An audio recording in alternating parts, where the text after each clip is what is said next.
Hello everyone, this is Priyanka. Today we will be talking about pain and suffering. हम सबके साथ होता है ऐसा लाइफ में कि we are into a phase of pain और सफरिंग. जब हमें पेन या सफरिंग होता है, सबसे पहले आपको ये देखना है कि क्या ये कोई फिज़िकल पेन है या सफरिंग है, या ये कोई इमोशनल ट्रॉमा पेन या सफरिंग है.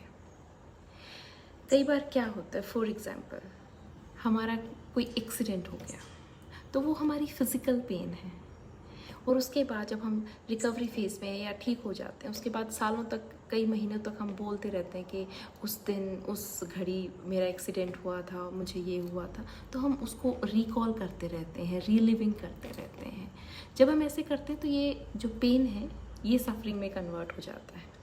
हम बार बार उस पेन के कारण अब हम सफरिंग फेज़ में आ गए हैं.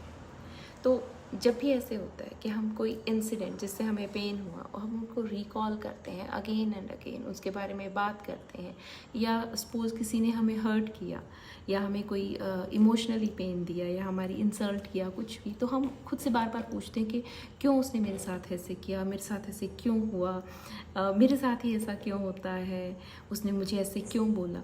तो जब हम इन चीज़ों को रिकॉल करते रहते हैं तो हम खुद को एक स्टेट में डाल देते हैं जिसको बोलते हैं हम सफरिंग स्टेट.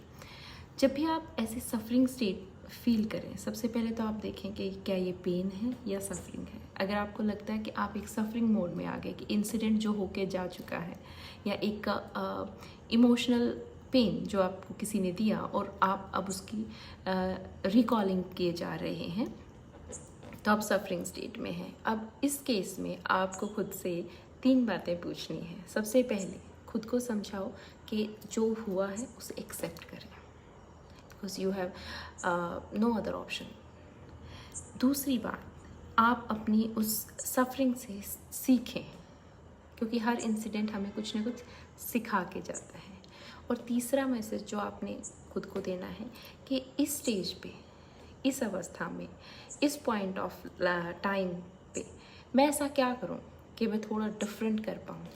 इवन जो सफरिंग की स्टेट है उसमें भी ऐसा क्या डिफरेंट करें जो आपके लिए अच्छा हो, कितना बेटर तरीके से आप उसको हैंडल कर सकते हैं.